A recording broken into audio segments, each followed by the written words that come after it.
Hi, welcome to my channel, Reader Woman. My name is Judy, and let's talk books. I have an interesting book proposal. I just finished Love and Ruin by Paula McClain, which is about Martha Gellhorn and Ernest Hemingway. It just came out this year. Very interesting, lovely book.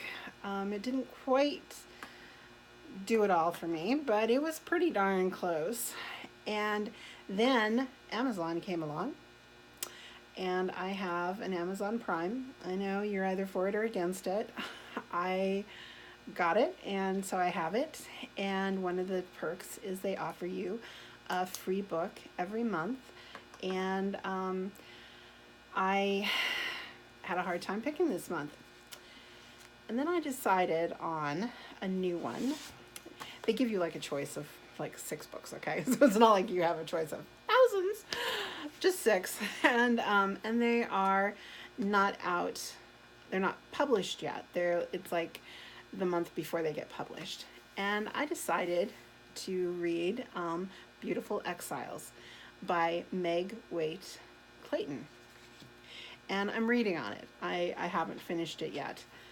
But it too it's a novel about Martha Gellhorn and Ernest Hemingway, which I thought was really odd. Why have 2 books on the same subject come out at the same time? So I thought it would be interesting to do the page 112 tag that was started, as far as I know, by Shawn, Shawn the Bookman, I think.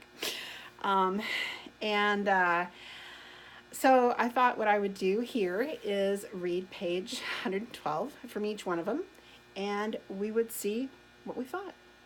And I'm going to start with the Paula McClain, Love and Ruin. It's actually a short page because it starts a chapter, which isn't a bad thing. So, you okay, Gellhorn? Ernest asked that night.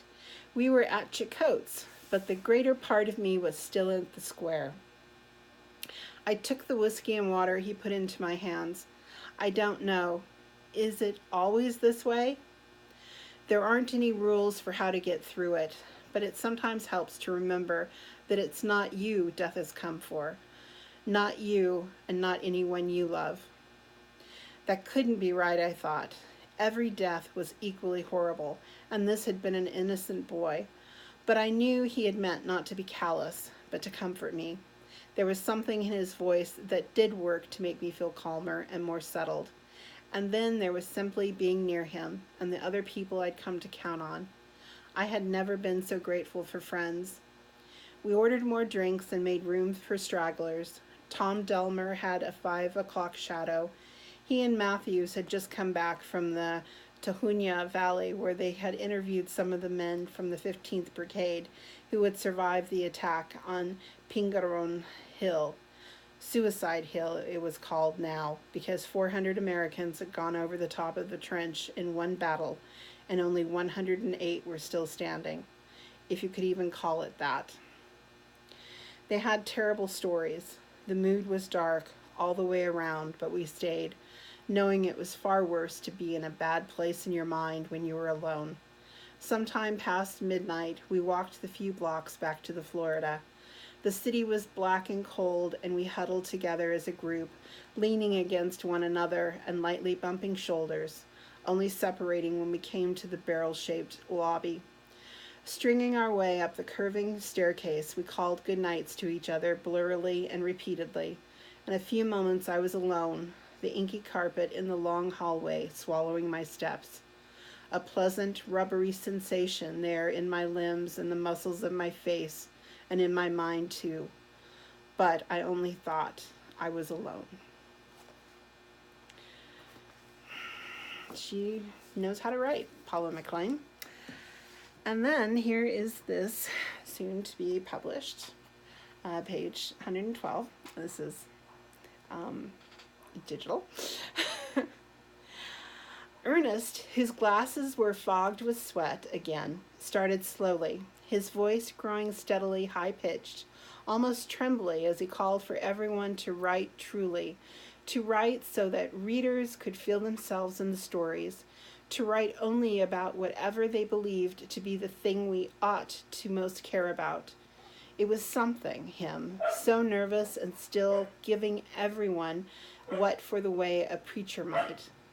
And the applause was racking, everyone popping up despite the heat, stomping their feet and whistling and cheering as if Ernest were Babe Ruth returning to play for the Yankees.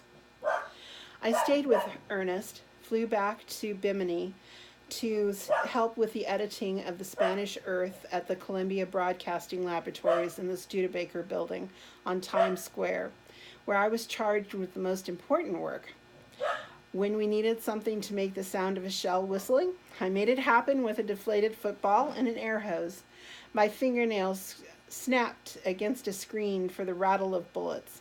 Not exactly Ernest's rakong, karong, karong, but surprisingly convincing. I snapped more frantically to simulate machine gun fire. I spent most of my time, though, sorting out how to get attention for the film, starting with Mrs. Roosevelt. She'd written that a mutual friend had been deeply moved by my speech at the Writers' Congress. When I felt discouraged, she admonished me. I should remember that we never know where the seeds of our own enthusiasm will find loamy soil. I replied, extolling the moving details of the Spanish Earth, the plight of the Republicans fighting fascism in Spain, illuminated through the plight of a tiny village on a key supply road outside Madrid. It really was lovely stuff. The parallels and the contrasts. The village fields were plowed by the peasants for food, while the Madrid streets were plowed by fascist bombs. Where water ran in the fields, blood ran in the streets.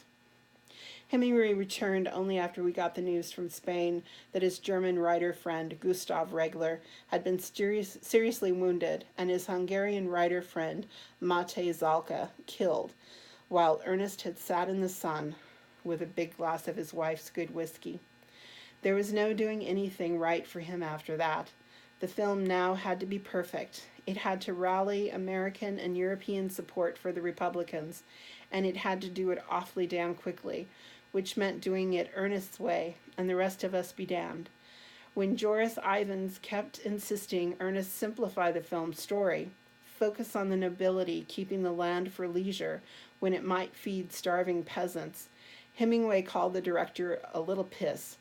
I'm the goddamn writer, Ernest told him, and the writing is the story, and if you don't think I can tell a story better than you can, well then, you can go fuck yourself. So, definitely two different tones. I'm not quite 25% through the beautiful Exiles. But the tone of it is much more knowing. It starts where Martha Gellhorn is very elderly, and a family member, I don't remember if it's a son or who, was there helping her go through her letters. And she came across some letters from Hemingway, and she started her story from there. The character of Martha Gellhorn in Beautiful Exiles is definitely more formed, more opinionated, less green than the Martha Gellhorn in Love and Ruin. In Love and Ruin, you feel like she was trying to find her feet, that she needed to experience everything, and that was her driving force. But she deeply, deeply loved Hemingway and his children and being his wife.